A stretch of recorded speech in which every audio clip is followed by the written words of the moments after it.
الصبح بدا من طلعته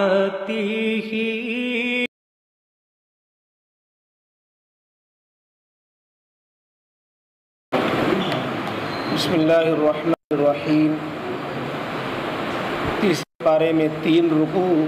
اور سورہ البقرہ کے 35 رکوع مکمل ہوئے۔ آیت نمبر 260 پر، آیت نمبر 260 کے بعد آیت نمبر 260 ہے مثل الذین ينفقون اموالهم فی سبیل اللہ۔ اعوذ باللہ من الشیطان الرجیم، بسم اللہ الرحمن الرحیم۔ مثل الذین ينفقون اموالهم فی سبیل اللہ كمثل حبۃ انبتت 7 سنابل فی کل سنبلۃ 100 حبۃ واللہ یضاعف لمن یشاء واللہ واسع علیم۔ صدق اللہ العظیم۔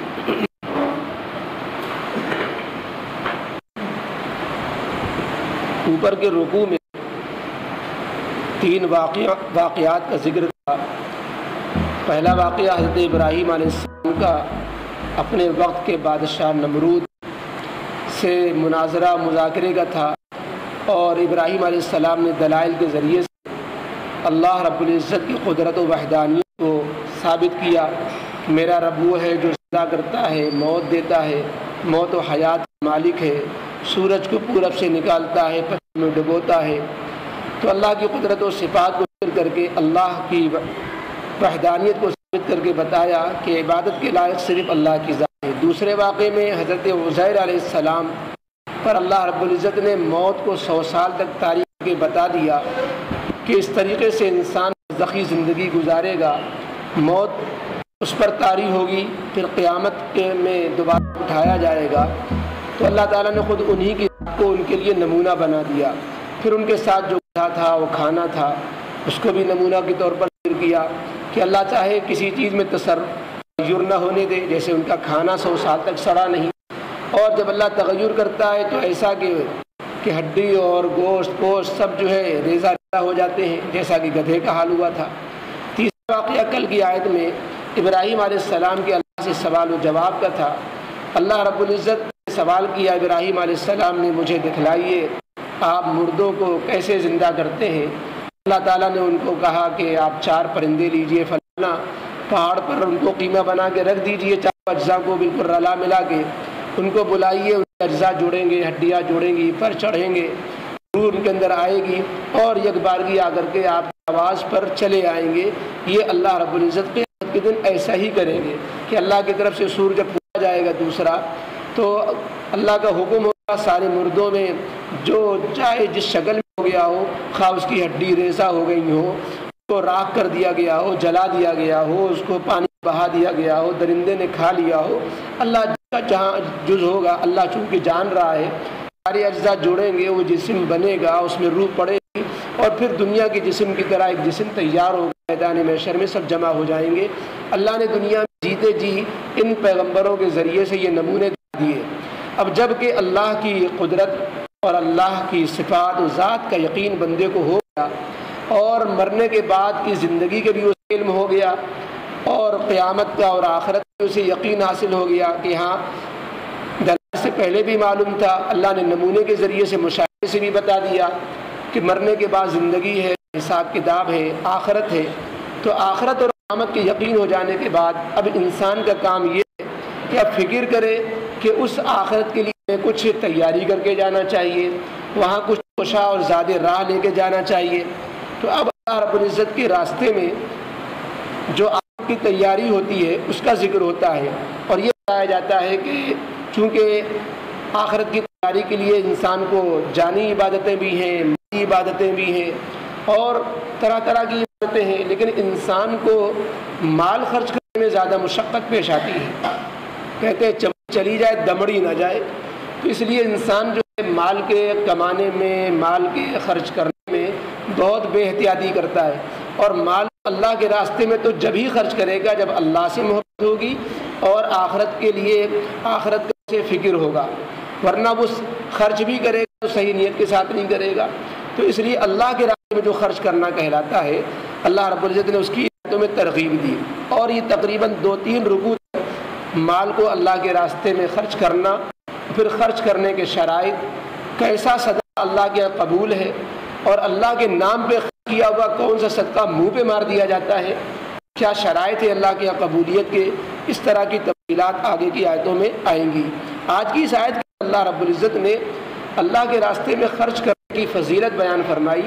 کہ اللہ کے راستے میں تھوڑا سا بھی خرچ اللہ کے یہاں بہت شمار ہوتا ہے۔ اللہ کے یہاں جب کوئی بندہ خرچ کرتا ہے، اللہ نے اس کی مثال بیان فرمائی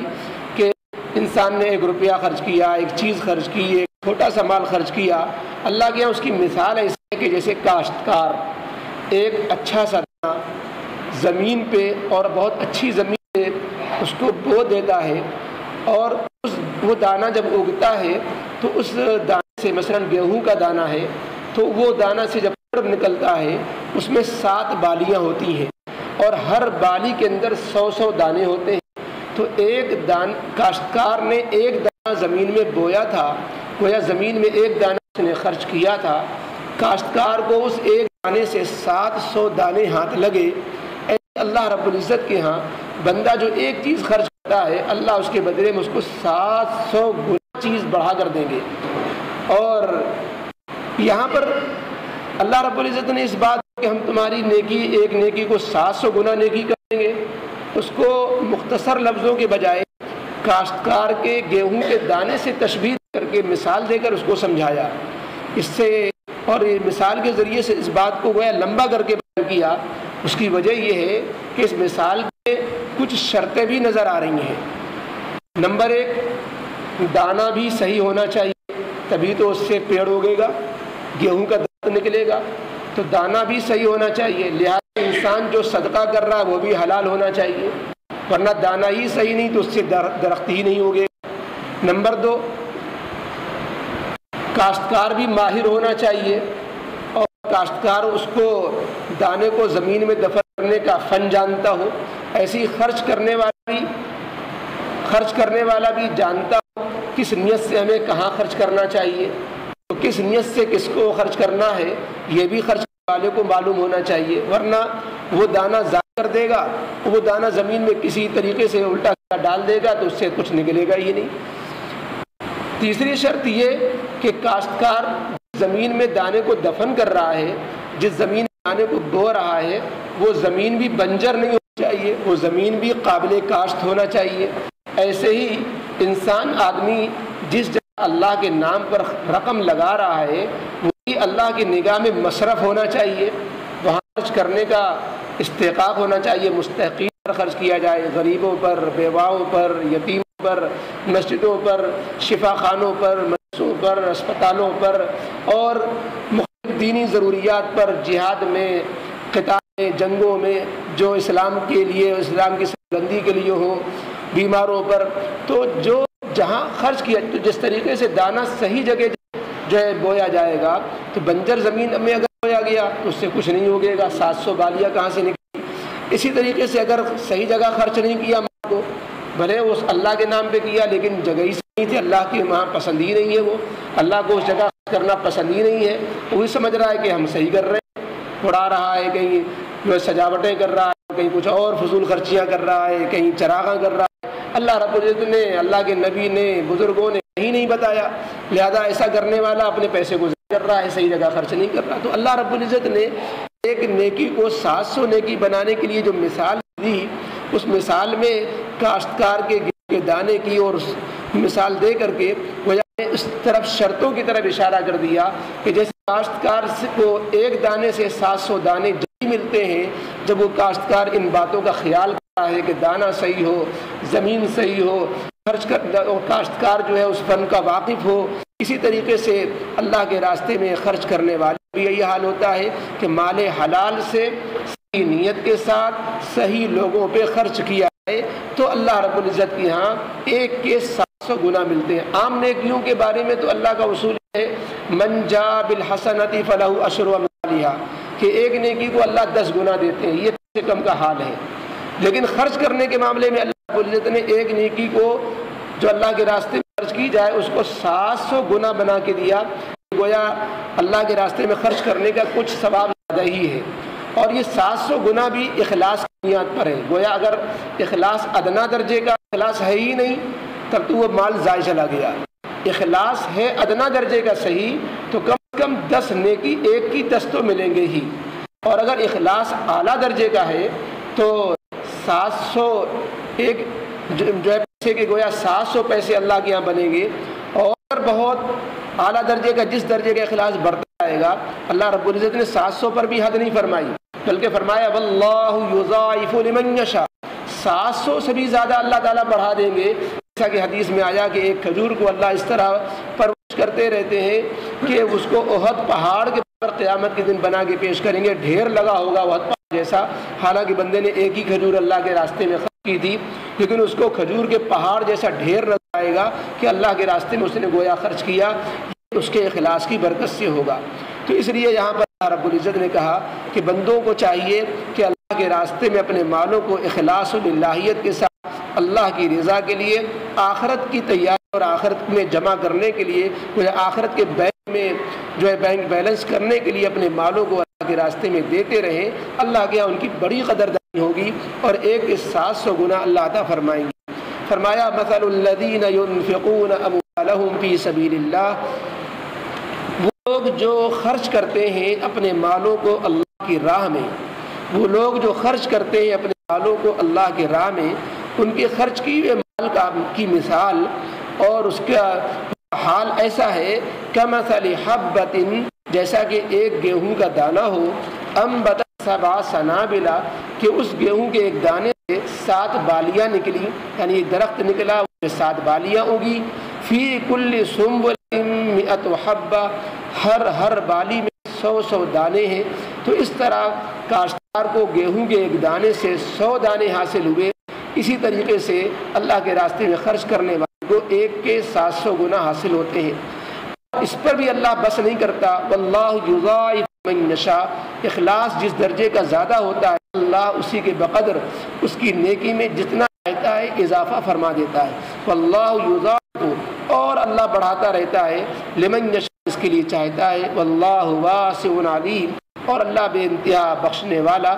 اور فرمانے والا ہے، علیم ان سب کی نیتوں کو جاننے والا ہے، ہر ایک سے اس کے نیت کے مناسب معاملہ فرمائے گا۔ الحمدللہ رب العالمین والصلاة والسلام علی رسول محمد وآلہ وصحبہ اجمعین، اللہم صلی علی محمد وعلی آل محمد كما صلیت علی ابراہیم وعلی آل ابراہیم انک حمید مجید، اللہم بارک علی محمد وعلی آل محمد كما بارکت علی ابراہیم وعلی آل ابراہیم انک حمید مجید۔ یا رب العالمین، ہم سب کے گناہوں کو معاف فرما، اے اللہ اپنے فضل کا معاملہ فرما، اے اللہ رب العالمین، دنیا کی زندگی ہماری عارضی زندگی ہے، چند سالوں کی ہے، اے اللہ مرنے کے بعد دوبارہ اٹھنا ہے، اللہ ہمیں اس کا یقین ہے، لیکن اے اللہ اس یقین کے مطابق ہمارا عمل نہیں ہے، اے اللہ ہماری یقین میں پختگی نصیب فرما، اور اے اللہ ہمیں مرنے کی بعد تیاری کرنے والا بنا، اے اللہ ہم میں سے ہر ایک کو حیثیت کے مطابق اے اللہ تیرے نام پر، تیری راہ میں، تیرے محتاج بندوں پر اور تیرے اے اللہ کار خیر میں خرچ کرنے کے ہمیں سعادت و توفیق نصیب فرما،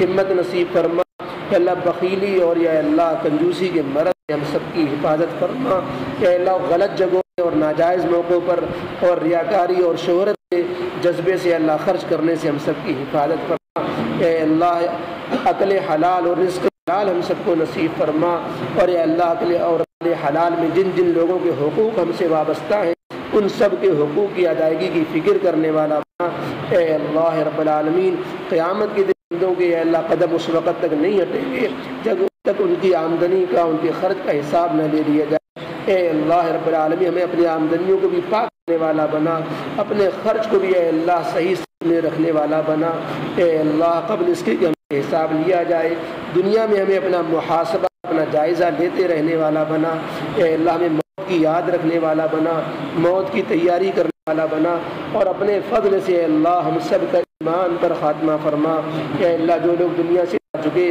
اے اللہ سبوں کی مغفرت فرما، تمام مومنین مومنات کے درجات کو بلند فرما، جو بیمار ہیں ان کو شفا نصیب فرما، اے اللہ جو لوگ کسی بھی پریشانی میں مبتلا ان کی پریشانیوں کو دور فرما۔ اے اللہ ہم سب کی دنیا آخرت دونوں جہان میں ہم سب کا انجام بخیر فرما۔ ربنا تقبل منا انك انت السميع العليم وتب علينا انك انت التواب الرحيم۔ سبحان ربك رب العزة عما يصفون وسلام على المرسلين والحمد لله۔